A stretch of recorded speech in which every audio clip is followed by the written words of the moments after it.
Hello everyone, today we would like to demonstrate how you can deactivate your Instagram account on an iPhone 14 series device. So first of all, let's launch the Instagram, provided that you have already logged into it.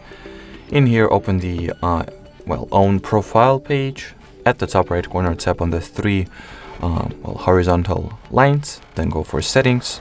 At the settings, enter the account section. In here, at the very bottom of the page, go for the delete account option. So go for among these two choices, just head straight for the deactivate account.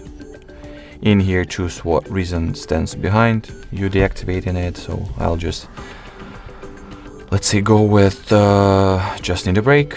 Then re-enter your password, which I'll do off the screen real quick. Alrighty, once the password is entered, make sure that it is correct, of course. Go for the temporarily deactivate the account, confirm your choice. And just like so, you have successfully deactivated your Instagram account, as you can see over here. In order to, get it back or get it active again, just log into the account, and that will happen automatically. Alrighty, so that will be it for this video, guys. Thank you so much for watching, and bye-bye.